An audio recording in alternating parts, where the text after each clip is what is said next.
Shannyn? Well, we're in a little bit of a separate universe than the Matt Dillon character, Ethan Burke. I play Theresa Burke, it's his wife. I'm in Seattle, worried about him because I hear he's been in a car accident. His supervisor. Yes, I play Adam Hassler. I am his special agent in charge. I'm his boss, but I'm also their personal friend, and I'm the one that breaks the news to her that her husband, who she has been trying to track down, suffered an accident, and then we sort of like turn to each other to try to figure out. But the trick is, or the catch is that he's been in this accident and his body is nowhere to be found. So I find that suspicious, and our marriage has been on the rocks. And there's other things that I think might be going on, and I need answers. And so I take it upon myself, and my 14-year-old forces himself, to go as well. And we go on the road and try to find him because no body, no signs of a body is odd. Yes. And he hasn't called. Mystery. Well, then how would you actually find out if there was an accident involved? We recover the car. I'm not going to give anything away. Yeah. Oh, no. You guys see a sniper bead right here? No, you weren't told? No, you can give away anything here. It's cool. So what happens is we wake up and it's a dream. But no, that's all in there. I think it's in the dream. Yeah. Did you read the books? I did not want to read the books. Did you read the books? I read one. Because it was sort of like if you're a character on Game of Thrones, don't read ahead. It's better to not know that you're in the Red Wedding, so I did not want to know whether or not I am. But they were, and it sort of became its own, listening to Chad talk, when he wrote the pilot, and then people went crazy for it, and then the writer of Wayward Pines, Blake, they got in touch, and Blake loved what he had done with it, and then they sort of had a symbiotic, I don't want to speak for him, but they sort of started to inform each other's stories, because Blake was in the process of writing the second and the third books. So it's kind of a cool thing that's unraveling all of it. Was it the idea that it's just a short series, one of the major selling points for it? Or are you hoping there's actually going to be seasons 2 and 3? So it was a huge selling point for me. I always joke that it's bad business, but I really, I've always been so scared of signing a 6-year contract. So that was really exciting to me. I think a second season I wouldn't mind at all. It would be fun. It would be, I think that's enough, But it's nice that it's self-contained if it needs to be, and also I don't think you would have been able to attract this caliber of cast. So it's cool. But I mean, if you look at, I don't think we've both been involved with some really phenomenal ensembles like Academy Award winning. But I've never been on a show where I think literally we're the only two that have not been nominated for an Oscar. Yeah. Is that true? It feels that way. More. Yes, There's Charlie. definitely more. But I mean that's. Yeah, no, that's the most exciting thing for me is this amount. Is that Will Smith's son?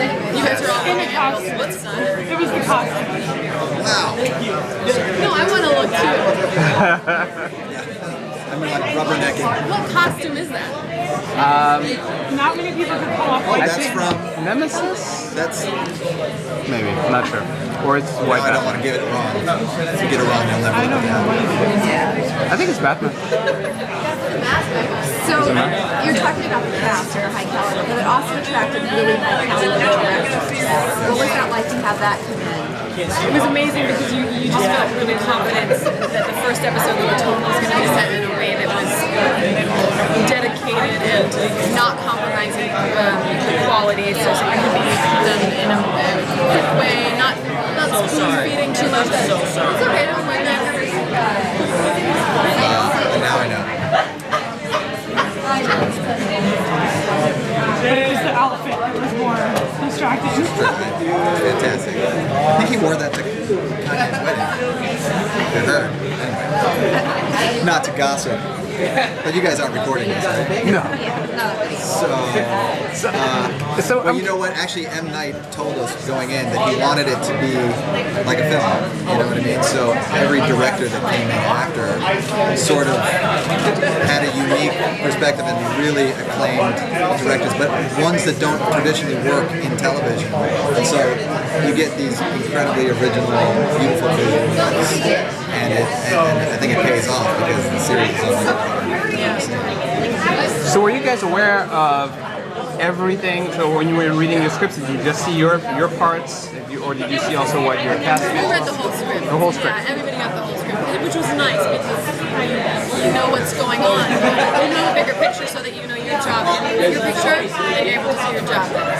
Yeah, working with J.J. Abrams, you have to go into an airlock room and read a red paper, black ink. I mean, and it makes it exciting to be a part of something, but then I literally would show up to movies and have no idea who I was, what I was saying, and my performance is better than that.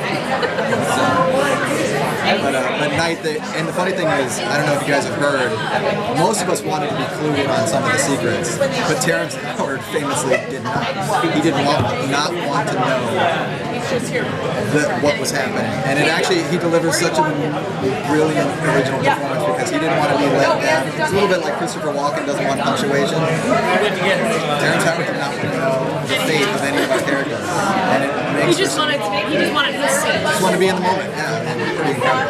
Yeah. It's something interesting He's when you're amazing. watching He's it. amazing. It's so good. I love him. You know, they compare the tones to Twin Peaks. Do you think that's a You know, this is up for debate.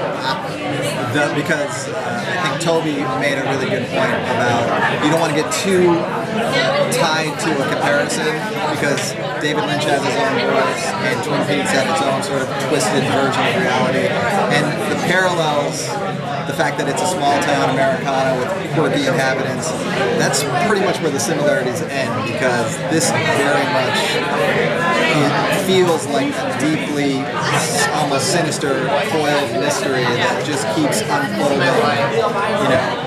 Whereas In the way, Twin Peaks atmosphere was, to me, I mean, how a do little you more quirky, a little more. Now I'm throwing Twin Peaks in, and I declare war on Twin Peaks. So by the end of the season, will we have a pretty clear understanding of what's going on? You will not even have to wait till the end of the season, and I know this because I heard Chad Hodge say this, so I feel confident in not repeating inside information.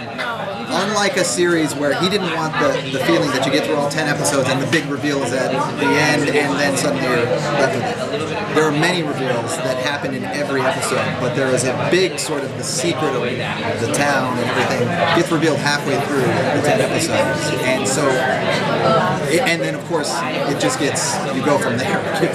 You think like, you can exhale, but then it just continues on and on. But they're really generous about giving away information to the viewers to keep them like sort of so they're part of the unfolding mystery.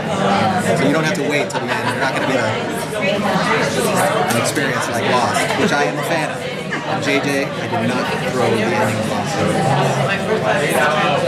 you think this is a perfect series to binge watch? Should we wait and see all the episodes together?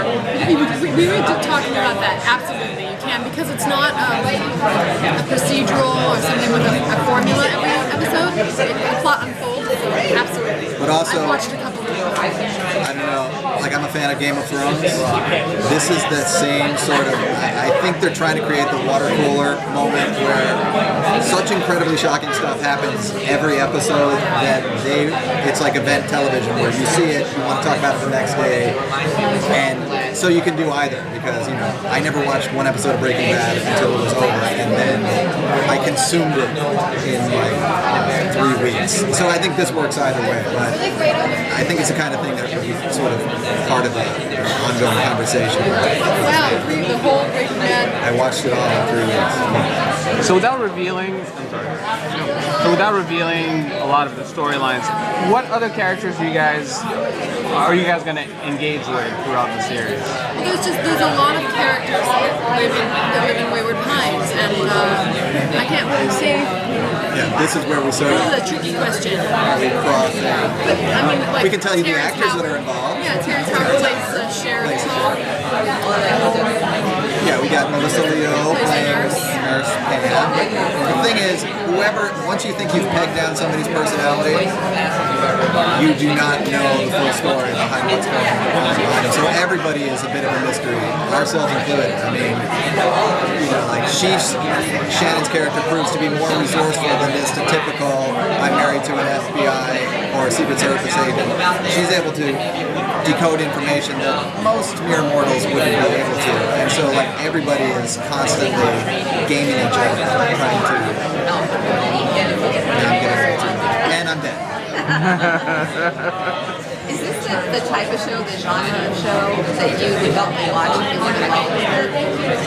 I have said this when I walked into the room and I met M. Night for the first time, and I knew that Matt Dillon was involved, and Dark Tower and all the incredible actors. I said, I'm a huge fan of the Twilight Zone, and it had sort of overtones of that. I said, I don't care if there's a place for me in the show or not, I will be watching it. Yeah, I feel the same. 100% authentic.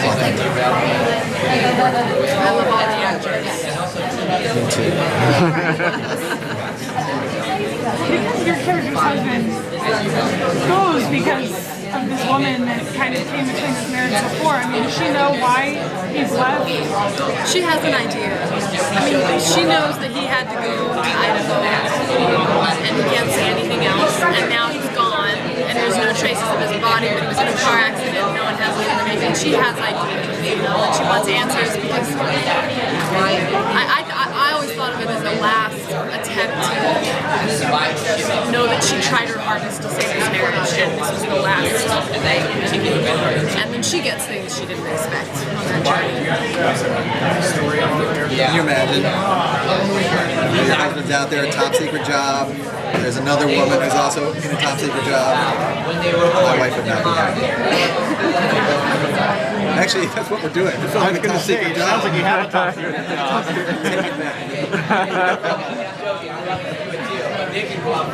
So just to tie it off, what would you say to someone who's never heard of this show and I'm trying to convince them to watch it? How do I pitch this? You're going to be in for a great thrill ride. It's a great mystery. The acting, it's the most unparalleled cast you'll ever see on television. And everybody does killer work in it. And it's really fun. Like M. Night makes it accessible and fun, and it makes you part of the story. And it's just great television. I agree with him.